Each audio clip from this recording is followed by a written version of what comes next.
each day. We do several things. Like we do craft.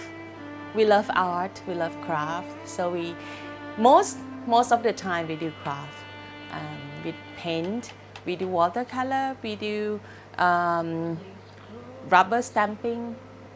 We do woodworking, and we play music, and we travel.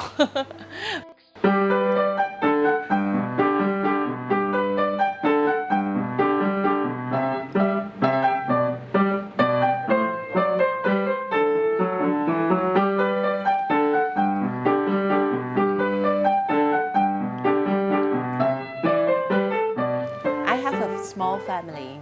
We live together. We have 4 people. My oldest daughter is 8 years old, and my little son is 5 years old. I myself do parent assembly. We try to let parents to engage with education in Thailand. Yes, we do homeschooling, and we do homeschool like for 3 years. From my daughter, we start when she is 5 years old, and we thought that, oh, we should do homeschooling because we can design our own curriculum. We can think together what we should do and what we should not do, what is appropriate for our families, something like that. We didn't directly teach our own kids to do mindfulness. We just introduce the mindfulness and meditation into their own time, into their own space. Like when they play, when they fight, or when they do craft, we talk about this thing. How do they feel? What kind of emotion that happened? What kind of inner world that happened to them? So we talk about that. We know that it's not easy to let kids like sit still or stay still. So we do all those things through craft. But sometimes we meditate together as well. But as our father, as our dad do the sinking bowl meditation, so we do that together sometimes, but not every day.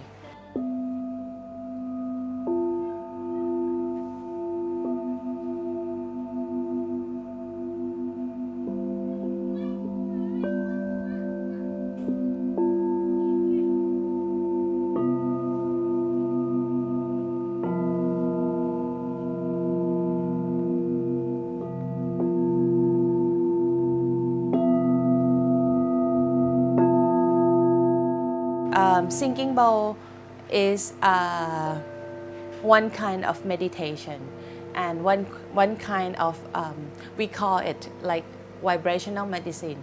So we use vibration, we use sounds to guide us to meditate and to have a mindful to ourselves. So sound is easy because when we change every tone or every sound, our heart, our mind will be with each sound.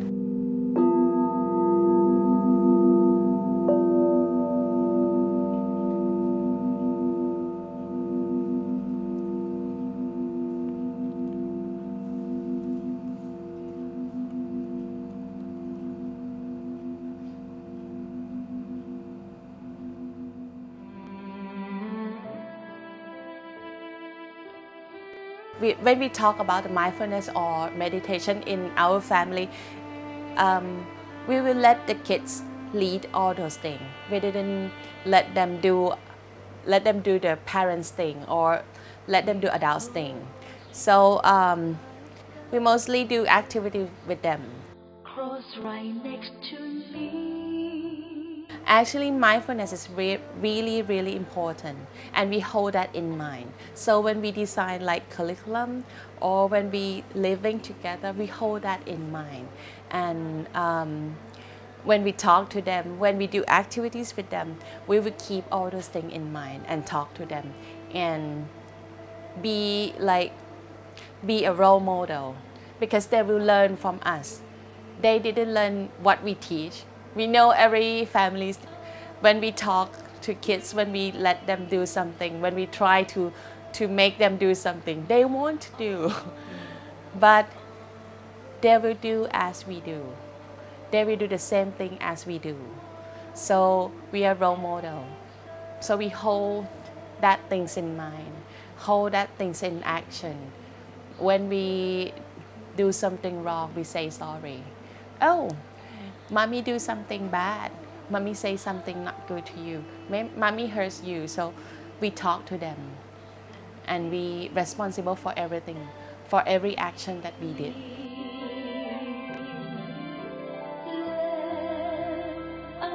We didn't let them lead 100% of activities.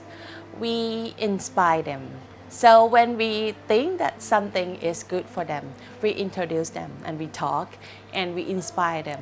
So let me give you an example. When we do like the rubber stamping, because we know that this use a lot of attention and use a lot of like, we have to really focus on when we do this thing. So we introduce them. But what we introduce is we did it together.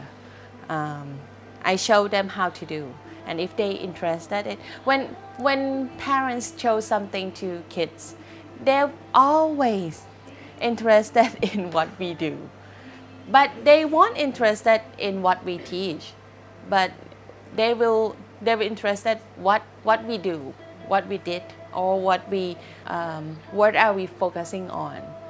So they will, what are you doing, mommy? Can I do something like what you did? Something like that. And they will run to us. And so let us live today. Actually, it's very natural because we didn't believe that we have to do good things all the time.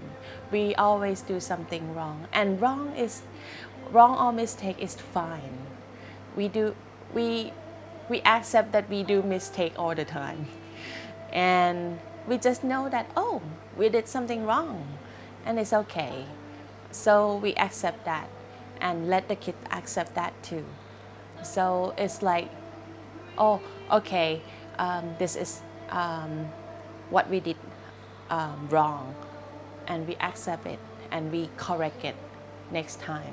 So this called like, this is very important for children.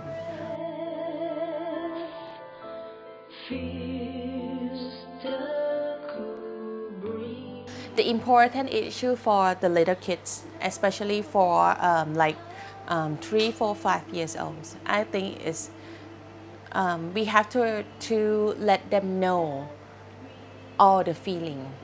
We don't judge any feeling. When they're angry, we don't judge the anger. Anger is okay. They can angry at something, but they can choose. They can always choose how to like act the act of anger. So when they're angry, it's not good to hit other people. That is not good. That is not acceptable. Hit is not acceptable, but angry is acceptable. So they can always feel, but the action is different because they can choose. They can angry and hold it in their mind and come to talk to mommy or daddy. Not always have to like act immediately, something like that. So we teach our kids like that. And when they fall down or when they hurt, we won't say, oh, it doesn't hurt. Oh, it's okay. Oh, you're clever, or you're smart. We don't say that, because the meaning of it is you cannot cry, you cannot hurt, or hurt is not good, or crying is not good.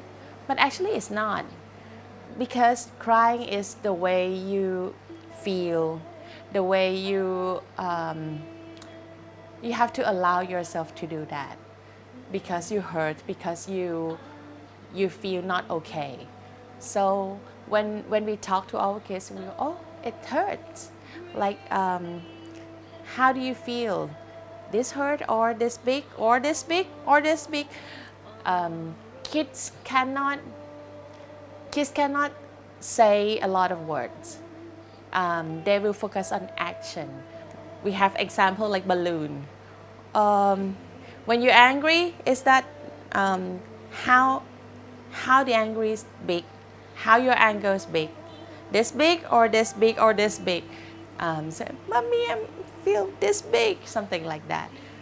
So they know what inside them, what happened inside them.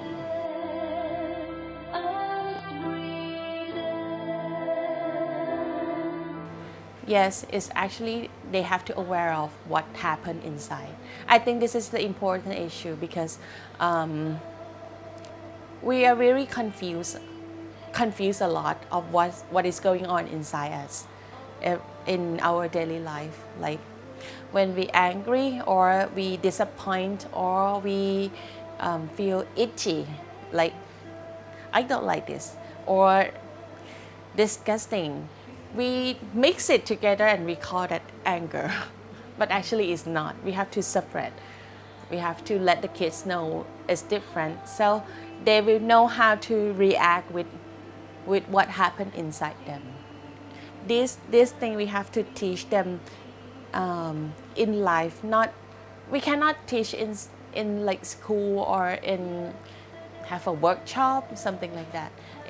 It should happen in their own life, own real life.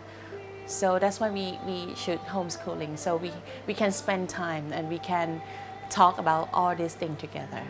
So let us live today. It's the hardest thing for kids. They didn't know what's going on inside. They didn't know what the feeling that is growing in them. What is it? They didn't know. So we have to let them know. This is the first step of us. Let them know, let them accept, let them understand, and let them understand that it's okay to have that feeling. And actually it's okay. For mom and dad as well. We do mistake, we do wrong thing all the time. And it's okay. We can like restart everything every day.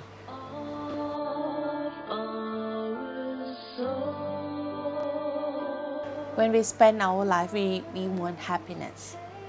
And mindfulness and meditation and anything that we call, we want to be happy.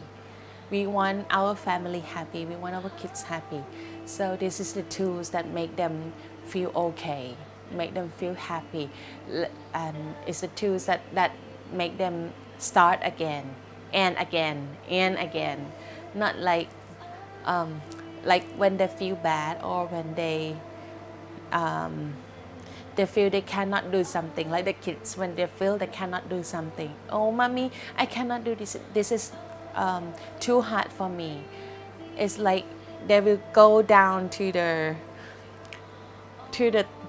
very, very dark things, and they will fall down. We cannot let them fall down. So mindfulness is like, okay, that is a feeling. Everyone can have that feeling, and everyone can step out of that feeling too. Because we used to, we can do that, and we can do it again. Talk about tools. We have a lot of it, because we cannot do one tools for everything. I myself do. We have in our family, we have our own practice. My husband used Tai Chi Chuan.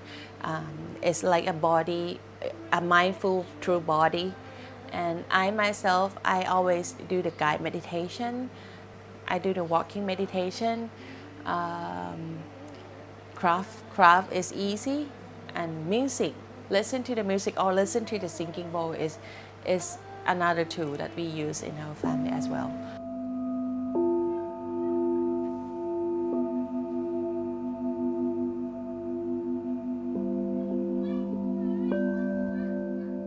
My two kids is totally different. My daughter she's really sensitive. She's a sensitive girl, and I observe her a lot when she's younger. When she cry, every time she cry, I sing a song, and every single time, she stopped crying and she listened to what I sing to her. So I noticed that voice or singing has an effect on her. So I know this is the way that I have to like practice with her. No matter it's mindfulness or music or anything, I will use this channel or this way to practice with her. So right now, when I talk about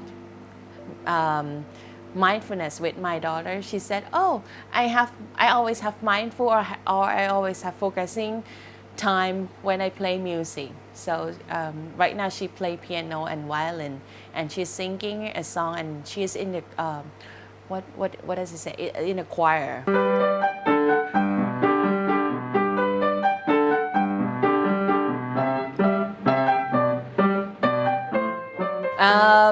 My younger son, he is really active boy, and he's always played outside, and he's really different. At first, I think that I can use the same tools and same things as I use with my daughter. So when I sing to my boy, he will use his hand to cover my mouth. So like, "Stop, mommy, stop singing," something like that. So I cannot use the same way with my boy, but I noticed that he loves challenge. So I will let him. Our family let him use tools, many tools like knife, like sharpening things. He loved to play bowls, and he loved to play things that like a challenge.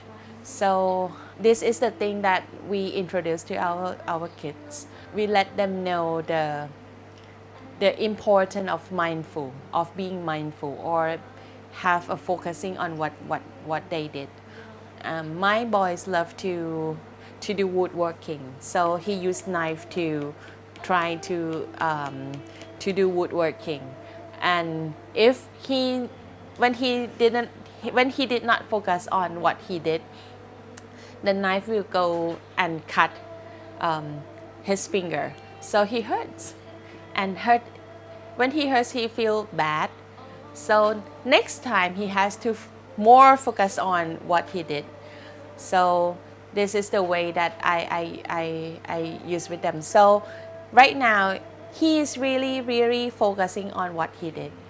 So because he think that if he's not focused on what he did, he will hurt himself. Oh, how we breathe and We try to keep it in family. We try to keep it in the way that we live together. We try to talk to each other about that. We try to not ignore to anyone's feeling or anyone's action. What we do is not okay, let's meditate together, something like that, because everybody in our family has their own pace and has their own way of living. So we are different, we know that. And but what we try to do is like keep all the atmosphere. We try to make them in our own daily life, in our step. When we walk together, we do meditation, something like that. We just, okay, let's go walking meditation. We didn't do that. It's like we keep it and hold that in our mind. has come and gone. We think that we have several feelings in our life. We have anger, we have sadness, we have happy, we have many feelings. But when we don't have mindfulness, all those feelings use us as a tool to express them. But when we have mindfulness is like we we have a choice.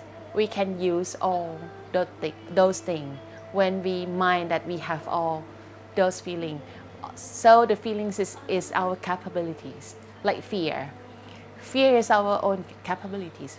They let us know what is the danger. So if the children or if the kids didn't fear for anything, they will go to danger. So it's not good for them. So fear is good as well. Fear is the feeling that really important. So we have to let them know all those things as a capabilities, as a potential, something like that. Like smartphone, if we didn't aware of it, they will use us. We will like play it all day, or we can play like 2 hours, 3 hours, something like that. But when we focus, when we know that it's a tool. It's a tool for education. It's a tool for open our worlds. It's a tool that we can connect to people. So if we mindful and if we know what to use it, I think it's a good tools as well.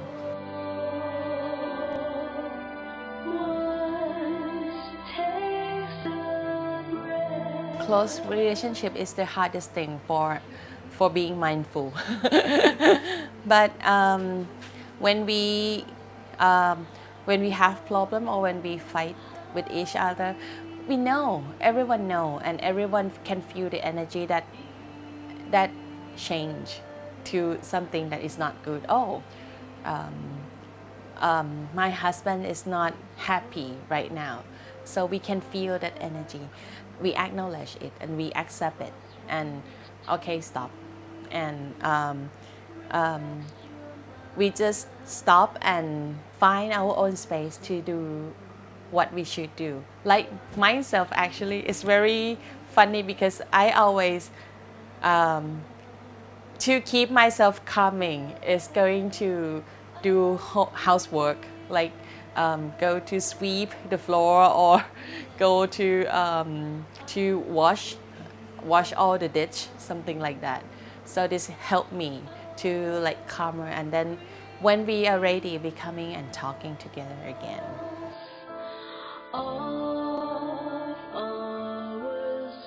The first, before we talking to each other, we have to forgive ourselves for doing something wrong. So before we can forgive ourselves for doing something wrong, we have to hold something in mind. We have to hold that we do mistake every day. we do something wrong every day, and we have to like let it go and reset and restart it again. So when we feel that okay, it can happen, so it's easier to talking together. And when we talk, we have to acknowledge each other's feelings. We have to know that something that I really want my husband doing because it's good for them, it's good for him. It's me, it's not him. We have to acknowledge this. I have to know this is me, it's not him. Or when he wants to do something good for me, it's him, it's not me. We have to hold this because we are different. We cannot let everybody think like us, feel like us, or being everything like us.